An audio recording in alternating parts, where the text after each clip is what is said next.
pag-asa sa aming buhay. Kapagkat at wala mo ngayon sa aming dapat katakutan at nandiyan para sa aming buhay. Nagpapasalamat din namin Panginoon ang magbiyaya ng namin mula sa lumang araw ng linggo. Pag-ibig mo kami ng sa pagbiyaya upang kami mabuhay ng pagkakaya at kaya. Salamat ng maraming Panginoon at ikaw'y Diyos namin ay buhay. Pagkat kay Diyos na buhay, makinig Diyos para sa kaluluwa ng mga anak. Ang parahin mo ang makabili salita ng mga pag-aalaga ng sa akin. Pagkat ikaw ang Diyos ang dapat namin tulihin ng pasalamatan na lahat ng aming mga nalagawin at aming nalagawin. Buhay sa aming panalangin sa ating pagkakanggang walang kamatayan hindi nakikita. Tayong Diyos ang karawan magpapagawa. Amen.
Sumasampalataya ako sa Diyos na makapangyarihan sa lahat.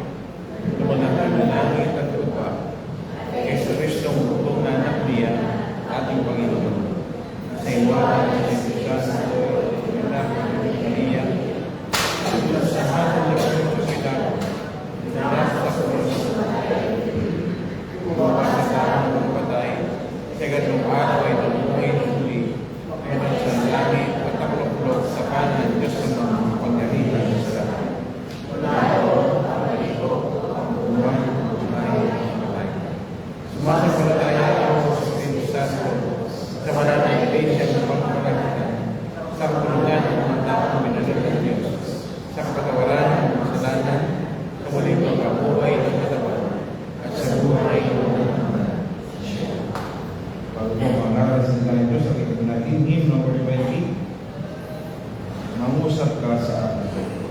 Hymn number 20.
Nakakabo na po.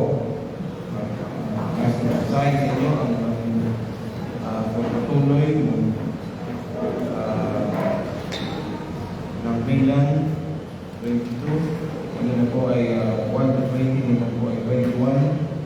41, ito po ang papayawag sa atin, pangarap sa atin, Deacon Verse 21.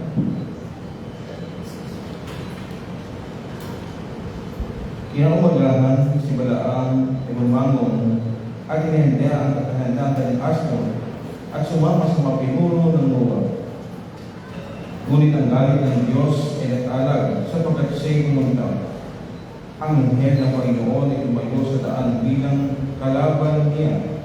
Siya noon ay nagsakay sa kanyang asno at ang kanyang dalawang alipin ay kasama niya. Nakita ng asno ang anghel ng Panginoon pagtayo sa daan. Hawak ang kanyang taba, at ang asno ay lumigo sa daan, at nagtungo sa parang. Pinalo ni Balaam ang asno upang bumalik siya sa daan. Na magkagayon tumayo ang anghel ng Panginoon sa isang maghimot na daan sa pagitan ng mga kawasan na may bakod na sa magkabilang panig. Nakita ng asno ang anghel ng Panginoon as siya tinulog sa bakod at naipit ang paa ni Balaam sa bakod at kanyang pinalo niyang asno. Pagkatapos ang anghel ng Panginoon ay nagbago na uli at tumayo sa isang makikit na dako sa walang daang likuan maging sa kanan o sa kaliwa. Nang makita ng asno ang anghel ng Panginoon, ito ay lumugpo at sa ilalim ito yung mo sa ilalim ni Balaam. Ang gamit ni Balaam ay nag-alag at kanyang pinalo ng tungkod ng asno. Inunugan ng Panginoon ang bibig ng asno at ito'y nagsabi kay Balaam, ano ang ginawa ko sa iyo upang ako'y paluin mo ng tatlong ulit? Sinabi ni Balaam sa asno, sapagkat pinaglalagawan mo ako. Kung meron lamang akong tabak sa aking kamay, sana'y pinatikas ka ngayon. At sinabi ng asno kay Balaam, di ba ako yung iyong asno na iyong sinasakyan sa buong buhay mo hanggang sa araw ito? Gumawa ba ako kailanman ng ganito sa iyo? At kanyang sinabi, hindi. Na magkagay, binulat ng Panginoon ang mga mata ni Balaam. At kanyang nakita ang anghel ng Panginoon na nagtayo sa daan, hawak ang kanyang tabak, at kanyang iniuhod ang kanyang ulo at nagpapirapa. At sinabi sa kanya ng anghel ng Panginoon, bakit mo pinalo ang iyong asno ng gandang tatlong uli?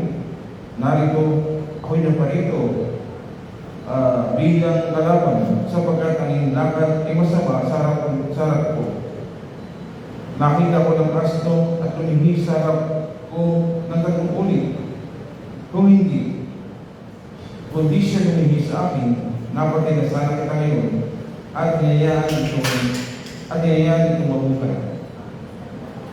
Verse 34, at sinabi ni Balaam sa anghel ng Panginoon, ako'y nagkasala, sapagkat hindi ko alam na ikaw ay nagtayo sa daan laban sa akin. Ngayon, kung inakala mo masama, ang masama ay babalik ako. At sinabi ng anghel ng Panginoon kay Balaam, sumama ka sa mga lalaki, ngunit ang salita lamang na aking sasabihin sa iyo, ang sasabihin mo. Kaya sumama si Balaam sa mga pinuno ni Balak. Verse 36, nang mabalita ni Balak na si Balaam ay dumating, lumabas siya upang salukuin siya sa bayan ng Moab na nasa hangganan ng Arnon na siyang dulong bahagi ng hangganan. Sinabi ni Balak kay Balaam, di ba ikaw ay aking pinapuntahan upang tawagin? Bakit ka pa hindi ka na naparito sa akin? Hindi ba kita kayang parangalan? Sinabi ni Balaam kay Balak, ngayon ako'y naparito sa iyo. Meron ba akong ngayong anumang kapangyarihan na mapagsalita ng anumang bagay? Ang salitang nilagay ng Diyos sa aking bibig ay aking sasabihin. Si Balaam ay sumama kay Balak at sila'y pumunta sa Kiriath-Huzoth. Nagalok si Balak ng mga baka at mga tupa at pinadala kay Balaam at sa mga pinuno na kasama niya. Verse 41, nangyari na kiumagahan, sinama ni Balak si Balaam at dinala siya sa mataas na dako ni Baal at nakita niya ang isang bahagi ng sampayan. Ito po ang pagbasa ng salita ng Panginoon. Nandiyan tayo sa pakikinig ng mensahe ng Panginoon, mula sa ating lingkuran.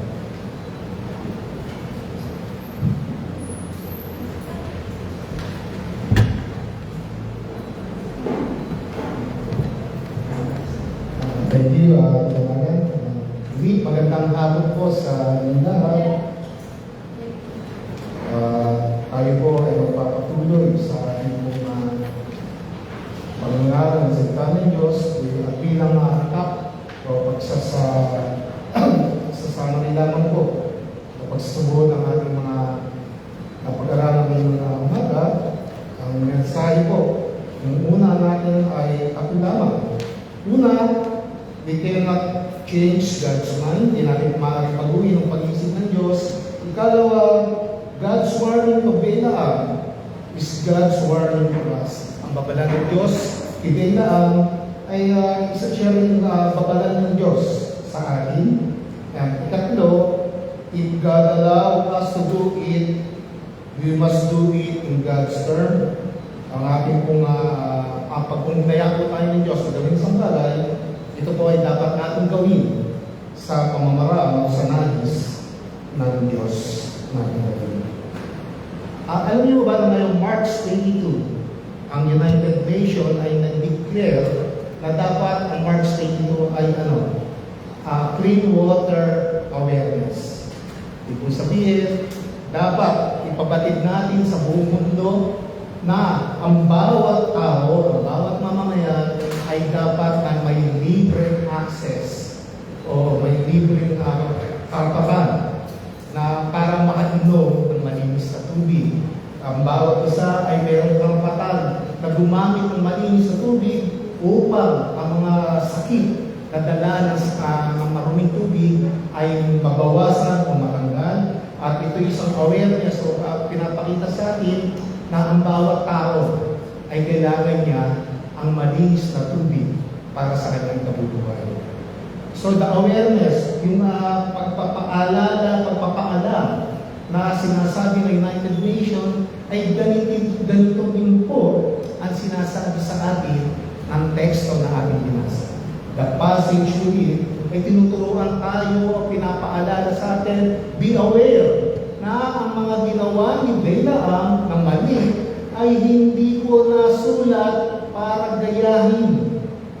Ikalawa, ang mga ginawa ko ni Balaam ng mga mali, ito po ay hindi nasulat para magsilbing depensa natin kung tayo ay nagkakamali katulad ni Balaam.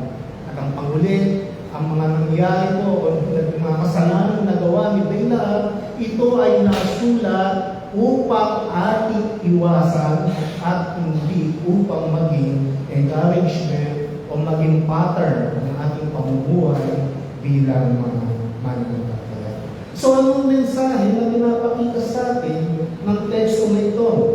Una, pinapakita po sa atin dito na ang puso na pinatigas gawa ng kasalanan ay kailanman ay hindi makikita o kanyang marinig o kanyang masasabi natin na marinig ang babala ng Diyos laban sa kanyang kasalanan na kanyang gagawin. No, makikita niya ang gawa ng Diyos sa pagpigil sa kanyang paggawa ng kasalanan. At dito nga, makikita ho natin yan sa verses 23, 25, at 27. Ikalawang mensahe na ang biyaya ng Diyos ay binibigay sa atin upang pigilan tayo sa paggawa ng kasalanan. Ikatlong mensahe, ang kabayaran, the consequences ng pagpapatigas ng ating puso. At panghuling mensahe natin makikita dito, ang makapangyarihan ng Diyos, God's sovereignty, ang pagiging soberanya ng Diyos at ang kawalan o ang pagiging makasalanan ng mga tao. Verse 23, makikita po natin yan at binanggit din sa verse 17. Bago tayo magpatuloy, tayo may manalangin. Namin Diyos, hindi papuri ko sa iyo sa aking Torah. Hindi kami po yung nagtipon-tipon upang makinig yung pagpapahayag ng iyong salita. Ngunit po, Diyos, ang gathering na ito ay walang kwenta, ang gathering na ito ay walang silbi kung ikaw ay wala sa aming kalagitnaan. Kaya o Diyos, hinihiling namin na ikaw nga po ay sumaamin, the Holy Spirit be with us. At ito po ang maggabay, magturo at magbigay ng kaliwanagan sa amin pong mga mababasa, sa amin pong marinig. Nang sa kanya po ay tunay na ang aming mga puso at isipan ay nakatune in sa iyo, O Diyos, nakatune in sa kabanalan ko, sa iyong kapangyarihan, sa iyong trono, at higit sa lahat, ang panambahan nito ay grounded o nakasentro sa aming pong pagmamahal sa Panginoong Yesu Kristo. Kaya muli, Ama, hingin mo po ang aming mga dalangin na yan at pagpalarin ang pagpapahayag na ito ng iyong salita sa banal na pangalan po ni Jesus. Amen.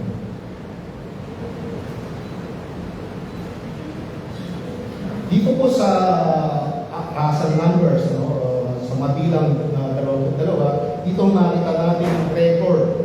Gaya ko na napag-aralan natin sa Sunday School, yung kakaibang encounter o yung sagutan na magitan kay Balaam at doon sa dati. At nakita nga rin natin na si Balaam ay talagang ayaw pa rin tumalikod sa kanyang kasalanan at nakipagsagutan pa sa anghel ng Panginoon na kanyang nakita. Samantala kahit po si Balaam, ay nakatanggap siya ng signal o ng panutulutan sa Panginoon Diyos na sumama sa mga tauhan ni Haring Balak o mga messenger ni Balak sa chapter 22 verse 20. Makita po natin yan. Sinasabi o pinakita sa atin ng teksto na ang galit ng Panginoon ay nag-alab. God's anger was kindled because, bakit? Dahil po si Balaam. Although hindi po pinakita ng direkta, but it is implied o pinapahiwatig ng teksto na si Balaam po ay lumakad ng ayon sa kanyang puso o sa miniligtan ng kanyang puso at hindi sa sinasabi ng Diyos. Kaya kung nagalit sa kanya ang Diyos, kaya tanong natin kanina, bakit pinigilan? Tapos pinayagan, pero nagalit. Di ba? Kasi nga, si Balaam kahit pinayagan siya ng Diyos, yung motibo niya sa pagsunod sa nais ng Diyos o sa kautusan ng Diyos ay merong maling motibo. Ang motibo niya ay makuha ang mga kayamanan na inaalok ni King, ng hari ng ng Moab, si Balak. So, ano po ang mga makikita natin at ano ang mga paturuan po sa atin? Una, ang puso na tumigas dahil sa kasalanan, kailanman ay hindi maririnig ang babala ng Diyos no makikita man ang ginagawa ng Diyos para siya ipigilan sa paggawa ng kasalanan. Verse 23, 25, 27, and because of sin, Balaam is literally, spiritually blind. Ito po ang epekto ng kasalanan sa bawat isa. Ito ang nagagawa ng kasalanan sa bawat tao. Kaya kanyang bulagin at kaya kanyang maging bingi sa panawagan ng Diyos na tumigil sa paggawa ng kasalanan. Kaya kanyang pigilin sa iyong mga pangunawa habang ikaw ay nagbabasa ng Biblia at ipakita sa iyo na ang ginagawa mo ay baliwala. Kaya kang tuksuhin ng diablo at sabihin sa iyo na ang buhay mo bilang Kristiyano ay walang saysay. Lalong-lalo na sa mga oras na ikaw ay nagdaraan, dumaranas ng malalaking problema o mabibigat na problema bilang mananampalataya. Di ba napakadali natin na matukso kapag tayo ay abala sa iba't ibang gawain sa mundong ito at nalilimutan natin manalangin, nalimutan natin magbasa ng Biblia at higit sa lahat, nalimutan natin humingi ng guidance, ng proteksyon, ng patnubay sa ating Diyos. Kaya minsan, di ba, sinisisi mo sa sarili mo, bakit ganito ako? Isa akong Kristiyano, pero napakadali ko mahulog sa kasalanan. Bakit ganito ako? Paulit-ulit na lang ang kasalanan na nagagawa ko. Paulit-ulit itong kinukumpisan sa Diyos. Hinihingi ko ng tulong, hinihingi ko ng kagalingan, pero bakit lagi akong bagsak sa kasalanan na ito? Yes, iba sa ating mga Kristiyano, malalakas sa ibang area ng kasalanan. Pero may mga Kristiyano na pagdating halimbawa sa pagkain, hindi niya mapigil ang kanyang sarili. Di ba? Ayaw sa doon po sa opisina namin ay may ginagawa na mga kwarto. Then, siyempre, may mga karpintero. At nagulat ako, kumakain ako ng konti lang kanin ko, pero yung mga karpintero, gulat ako, pataasan sila ng kanin. Sabi ko, ano kalaban dito? May contest ba na kadamihan na mauubos na kanin? So, nagtawa na sila. Sabi na, Ligon, kasi kailangan to energy, dagdag energy. Kasi, mabigat ka na. Very tiring ang aming mga trabaho. Kaya sabi ko, kaya lang yung carbo o yung yung cholesterol na makukuha nyo dyan sa mga kanin. Talagang literal na mataas ang kanin nila. Kaya sabi ako nalula nung makita ko yun. So, dito makita natin yun, ay gawa ng kapagawa. Pero yung iba, hindi naman pagod. Diba? Napagod siguro kakutulog at pagbaon, nakapakasumwa yung banig na itigan niya, tapos maghahanap ng pagkain, tapos kakain ng marami. So, ito po isa sa mga kasalanan, yung katakawan na nagagawa. O yung iba naman sa atin ay mahina pagdating sa mga pasensya. Sa mga magulang, gaano kahaba ang pasensya natin sa ating mga anak? konting maliban at tayo ay nakasigaw agad. Talagang galit na galit tayo. Pero pagdating sa mga apo, ay nabasa bintig na, ibayan mo na bata yan. Okay lang yan ako, sige, huwag matakot. Sagot ka ni Lolo, sagot ka ni Lola. Di ba, may kayong mga aminin natin, mga lola na dito, sa mga anak nyo, malulit kayo. Pero pagdating sa apo, baluwag. At pag pinagalitan ng anak nyo, yung apo, kayo galit. Ba't kung pinapagalitan niya? Bata pa niya. Alam ba niya yung ginagawa niya? O, galit ka sa anak mo. Pero, ikaw sa anak mo, may ganun ka. Di ba? May mga ganyan, mga grandparents, no? Mas mahal pa yung apo kaysa sa tunay na anak. Which ang dami mo na-observe na ganyan, ang dami mo na nakita ganyan, na talaga very sila, no? Parang sabihin yung bias pagdating sa mga apo. So dito, no, sa pagpapatuloy natin, si Balaam po, no?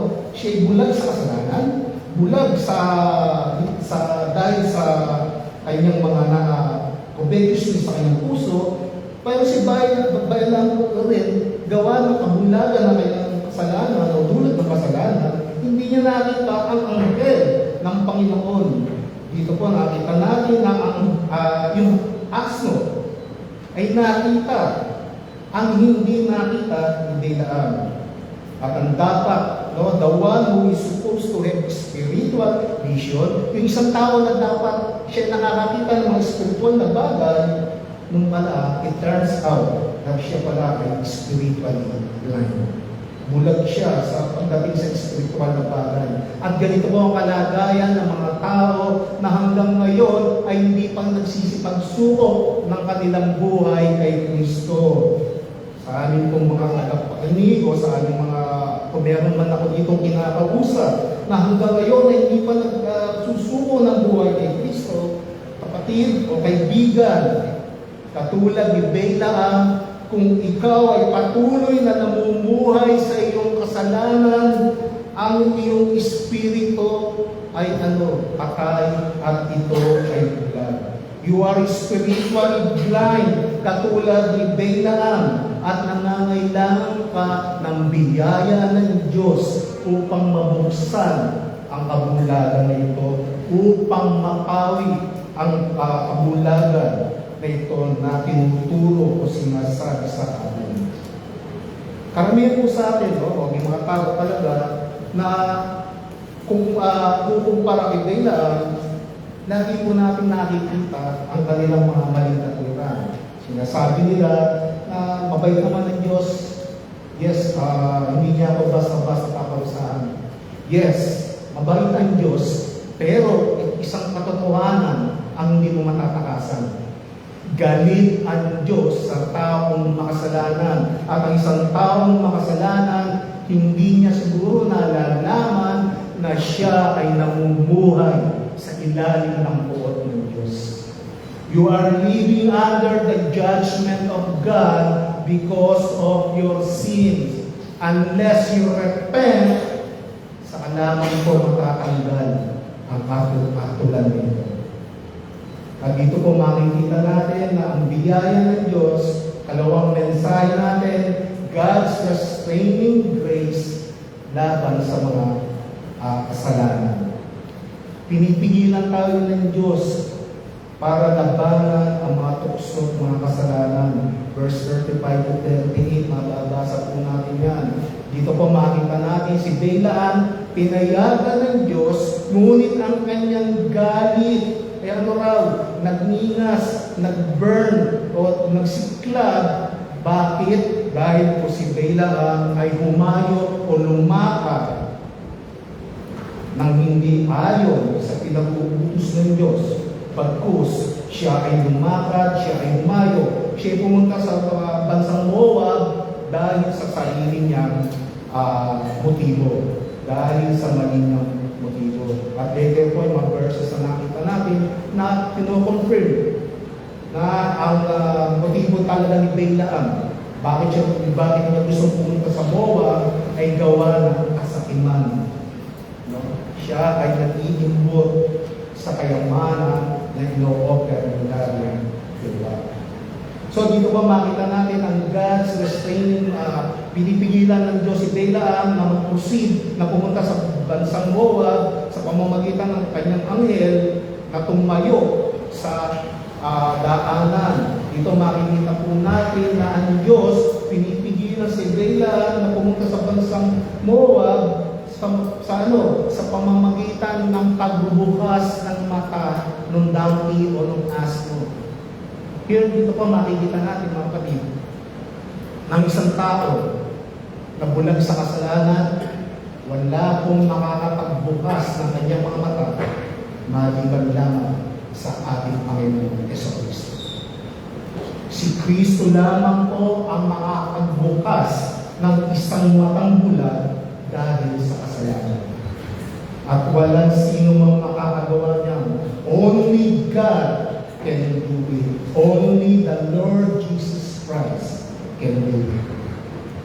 Patlo, makikita natin dito na ang pagpigil, God restraining, Balaam, na pumunta sa bansang Moab, although hindi ito nakikita ni Balaam. At minsan po, kadalasan ng mga taong wala kay Kristo, hindi nakikita ito. Pagkos ang nakikita nila, kontrabida ng Diyos sa buhay nila. At ikaapat, makita mo natin dito na ang Diyos pinipigilan si Balaam upang magpusin kung napumunta sa bansang Moab sa pamamagitan ng pagpapahinto sa dami. Pero yun nga, nakita mo natin ng kanina, instead na magtaka, nagalit pa si Balaam sa dami o sa aso at pinalo ito ng 3 beses. So ano po ang punto? So ano po ang point na makikita natin dito? Una, makikita po natin na divine permission does not equal divine approval. Ang pagpapahintulot po ng Diyos na gawin ng isang bagay ay hindi po kadalasan nangangahulugan na ito nga ang naisin ng Diyos. Kaya na po, nakita natin sa Sunday school natin na pinayagan ng Diyos si Balaam na gawin o pumunta sa bansang Moab. Bakit?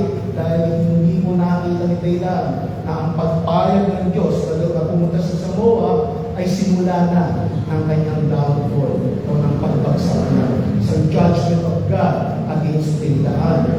God may permit simple desires to reveal His sovereign purposes. Pinapahintulutan ng Diyos ng isang bagay ay mangyari o maganap upang ipakita ang kanyang soberanyong layunin. At ito po ang pinapakita sa atin yung istorya ni Balaam.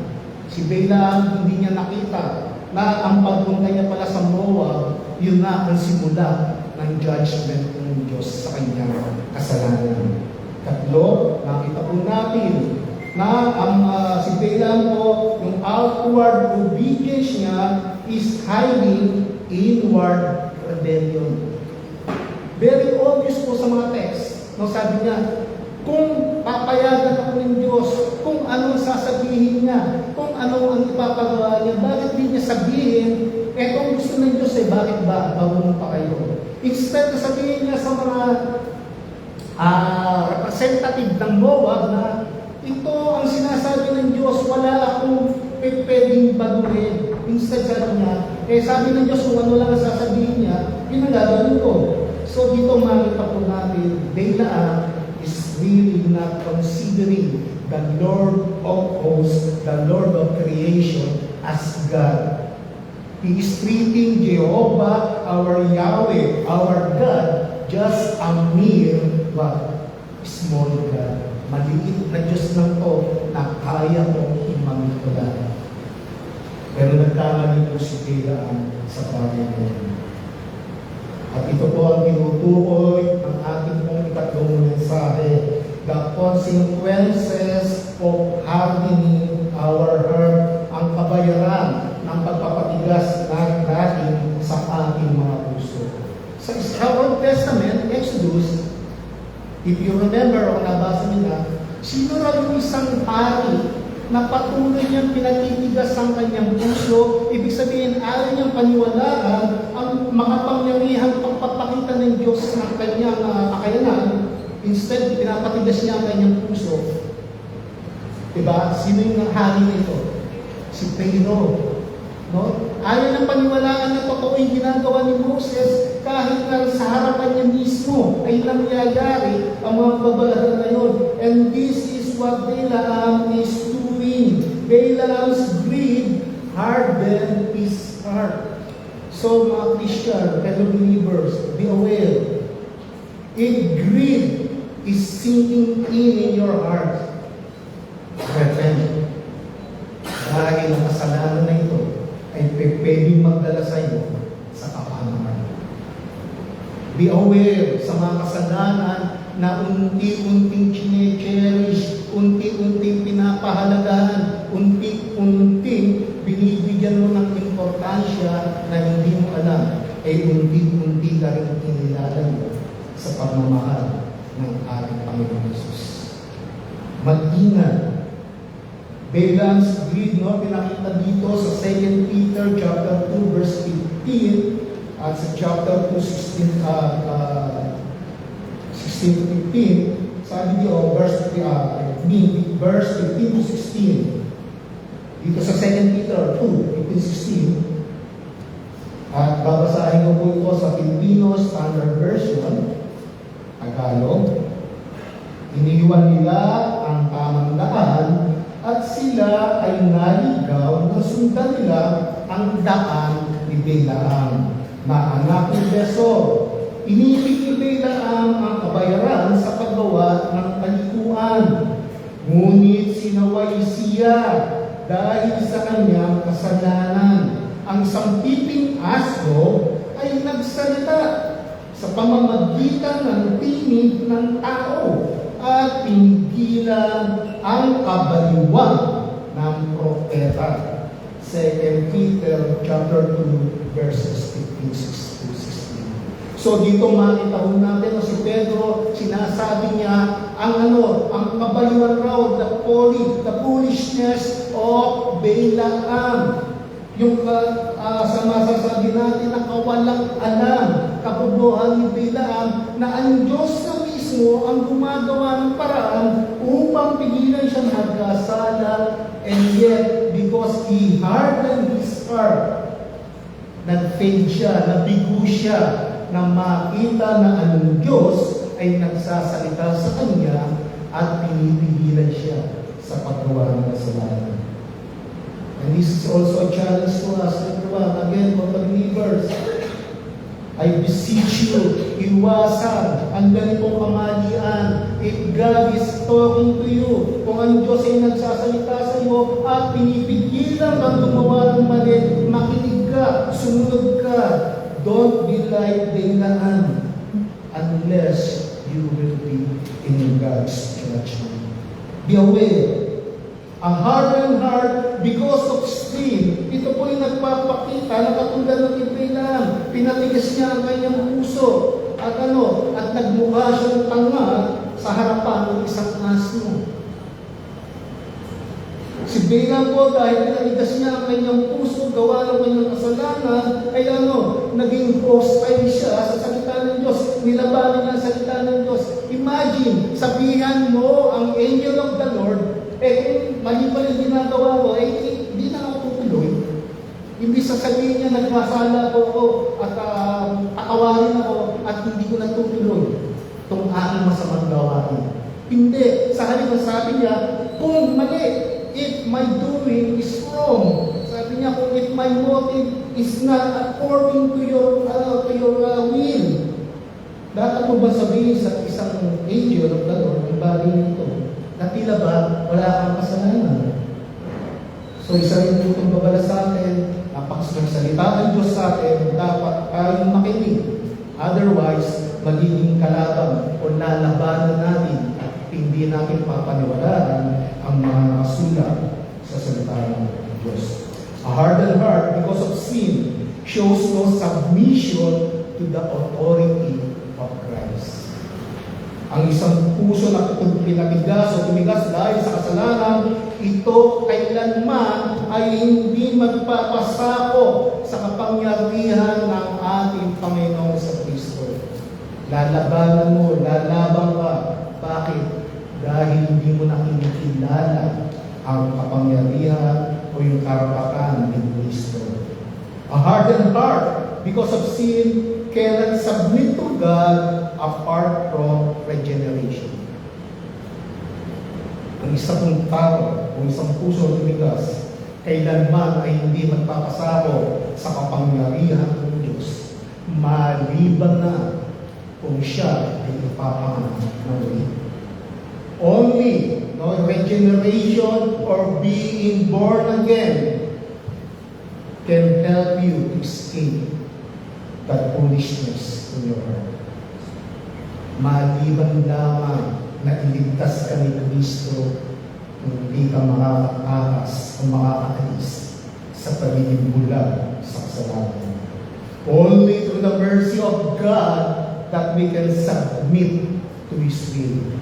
Maliban lamang na kaawaan ng Diyos, kaawaan tayo ng Diyos, sa lamang tayo makakakilos ayon sa kanyang kalooban. At ang Biblia po, the Holy Scripture, ay binibigyan din ang mga bagay na yan. Pinabibigyan din niya ang mga sumusunod. Dito, pinakita mo niya muli ang pagiging bulag ni Balaam dahil sa kasalanan at ang obsession ni Balaam dahil sa reward o sa payment. At dito makita natin na ang sovereignty ng God, yung kapangyarihan ng pagiging soberano ng Diyos, ay pinipigilan, overrule ang mga desisyon ni Balaam. At ito po ay magdadala sa atin sa ika-apat nating mensahe. God's sovereignty and man's depravity ay isang bagay na maaaring i-overrule ng ating Panginoon Diyos. So verses 23, 25 at 37, sabi dito, pagkakita ng asno na nakatayo ang anghel ng Panginoon sa daan na may hawak na espada, lumihis ng daan ang asno at nagpunta sa bukid. Kaya pinalo itong Balaam at pinabalik sa daan. Dito nakakataon natin, na ang soberenya, the sovereignty of God is working against Balaam's will. Ang soberenya po, o pagiging soberano ng Diyos, ay tumikilos laban sa mga naising Balaam. Si Balaam po, nabanggit natin kanina, kahit na siya isang seer o isa siyang hindi natin mahuhula, alam niya yung mga bagay patungo sa Diyos, muli siya ay spiritually blind o bulag siya sa katotohanan at ang mga miracle na pinakita doon sa harapan ni Balaam, para sa kanya ito ay isang parang karaniwang bagay. Dito ay in-expose yung foolishness and rebellion ni Balaam. Muli, parang lang natin, yung asno nagsalita ay hindi po norm, wala po sa normal. Hindi po yun tamang nagaganap sa mga ng panahon ng Old Testament. Pero hindi nakita ni Balaam, it's miracle. How can a donkey o yung isang asno ay kayang magsalita ng lengguwahe ng tao? Diba? Sabi ng mga scientists, ang dolphin at ang mga orca, yung killer whale, kaya raw magsalita o magpahayag ng thousands of messages sa isang huni. At siguro raw kung matuturuan at baka dumating na time na magsalita ng mga ito. Pero kayo naman hindi nangyari. At hindi mangyayari. Only a miracle can make such impossible things mangyari. So ano po ang challenge sa atin ito? Una po, siyasatin natin o ating kung siguruhin na yung conviction natin, kagaya po ng conviction na naramdaman ni Balaam, na hindi naman nagdala sa kanya sa tunay na pagkilala sa Diyos, sa tunay na pagsisisi, baka po ganyan ang conviction o pagkaramdam mo sa kasalanan na iyong nararamdaman.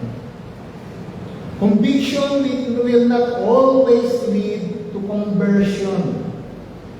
It is only admitting sin without true repentance.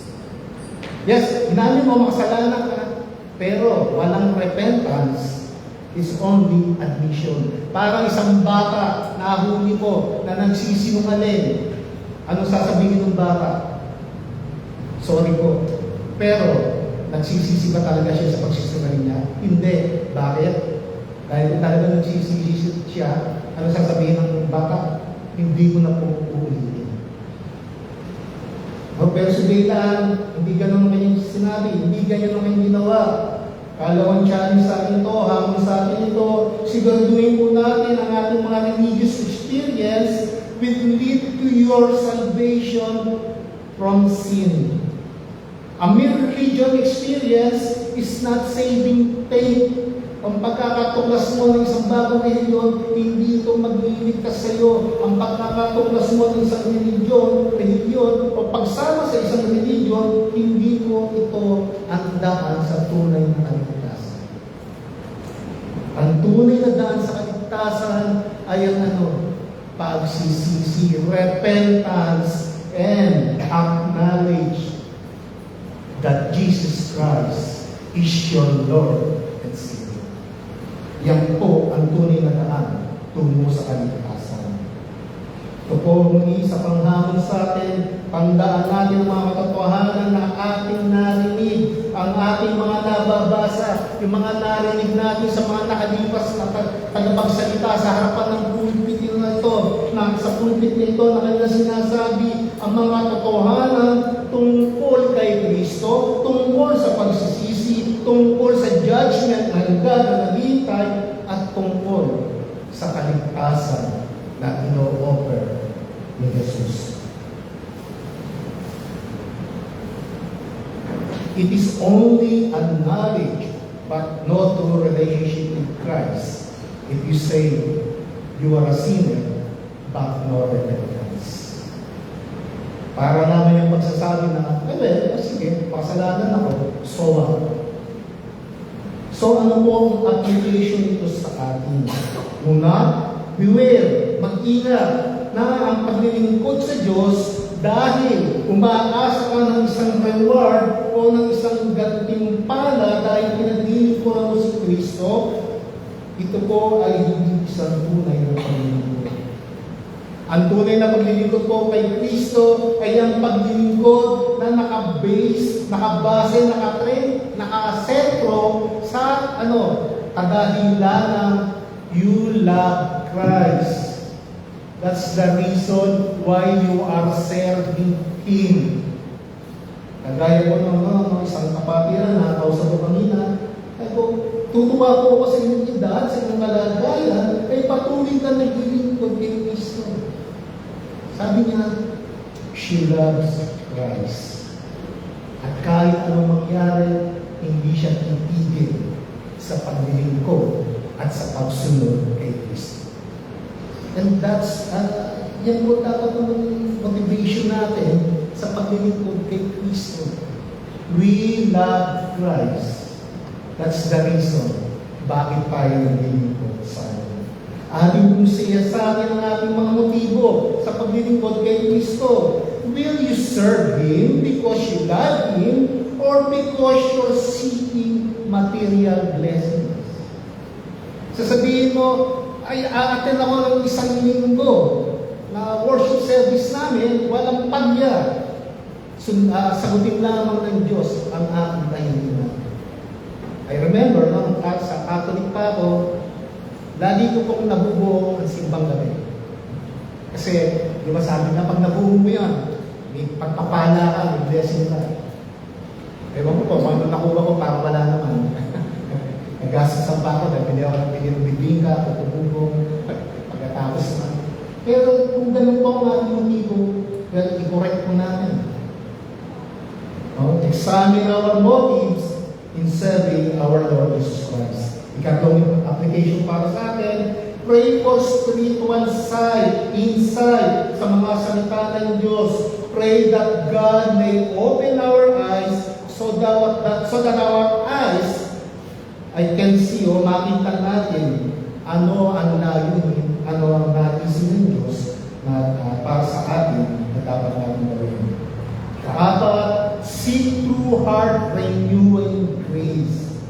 pamamagitan po ng pamamaraan na to, ating pong maa-avoid ang pagsunod sa mga kautusan ng Diyos ng may mali motibo. Instead, we are obeying Christ. Christ will because it will please Him. Sinusunod natin si Kristo kasi alam natin matutuwa siya kung ating pong gagawin. So bilang pong pagkatapos, si Bela po isang tao na pinapakita o na-represent o sumasang siya isang halimbawa ng isang false or corrupted mediator. Pero meron tayong isang tagapamagitan. At ang tagapamagitan nito kailanman ay hindi naging bulaan. Ang tagapamagitan nito kailanman ay hindi naging corrupted o natulog ng kasalanan o nagkaroon ng kasalanan.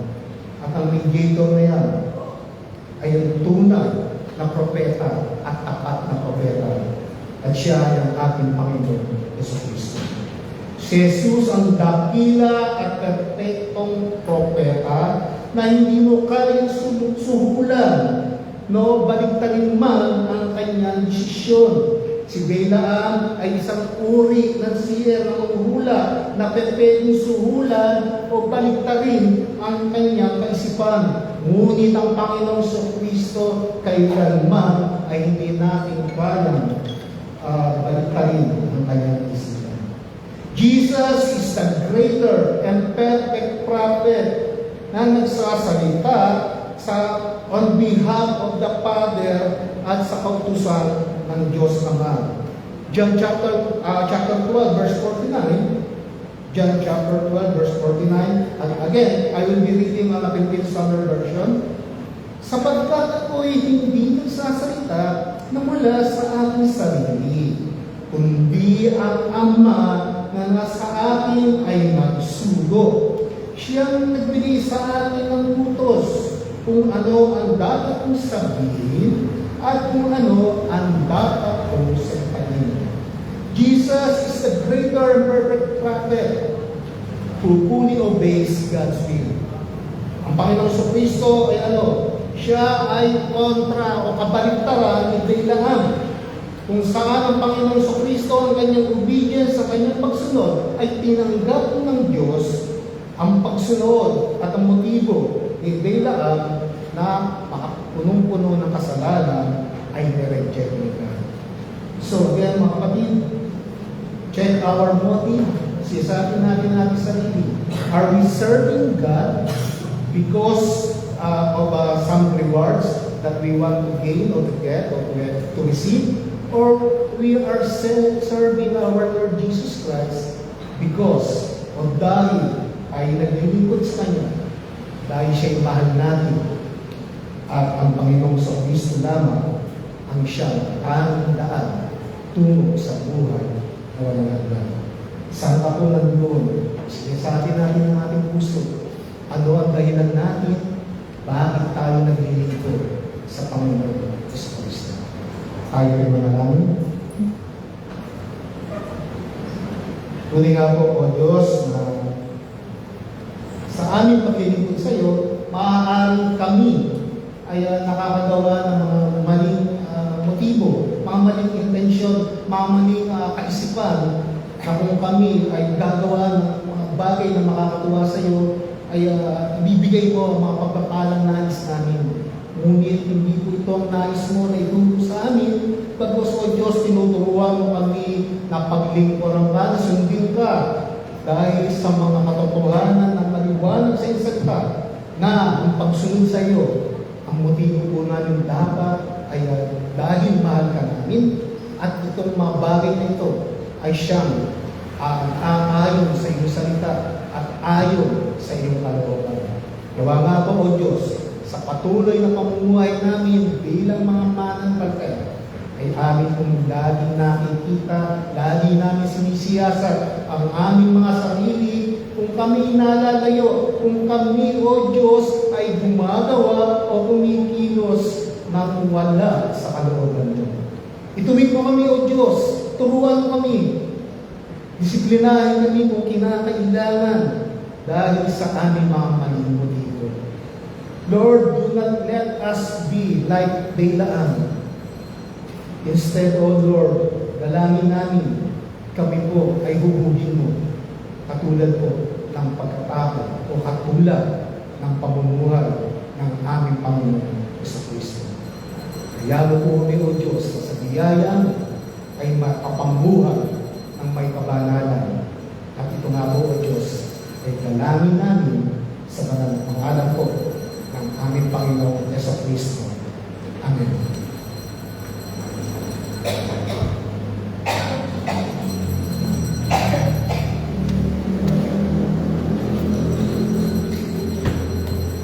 May batay lahat sa ating bukas na parawit. Sama-sama na magiging one individual sa aking lahat. Amen.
Kaya papasalamat ko ako sa privilege na binigay para makapagsalita sa inyo harapan truly na muli ang pagbati ng The Trinity Neighborhood Church sa Valenzuela City ay muli pinapakabot namin sa inyo. Sige po, tayo manalangin. Manalangin Diyos, tunay nga po ang isang magalakan, isang privilege, isang great opportunity for us sa mga preacher na makapagsalita sa mga kapatiran ng Iglesia.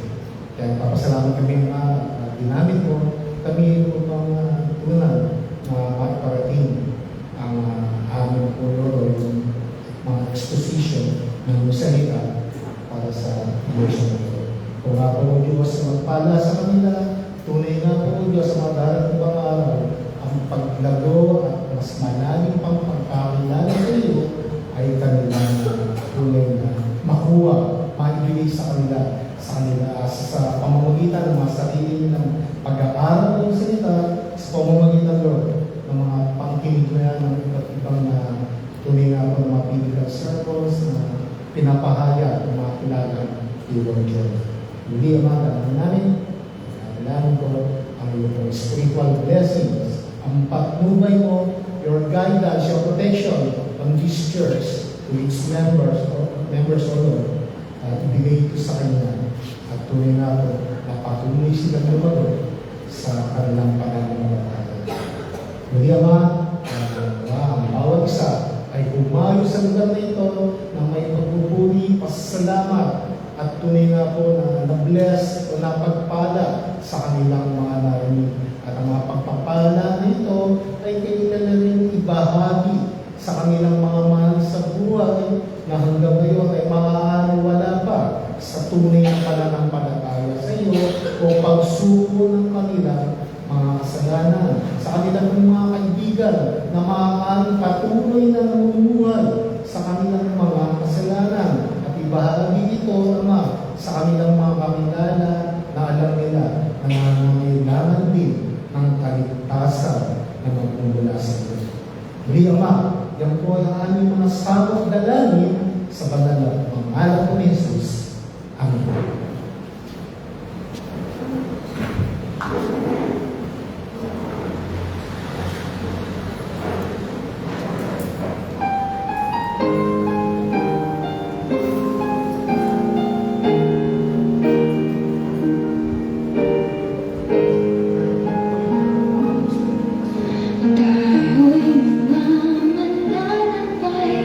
Sa sunlibutan,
sa Panginoon na gusto tayo sa kapalawin.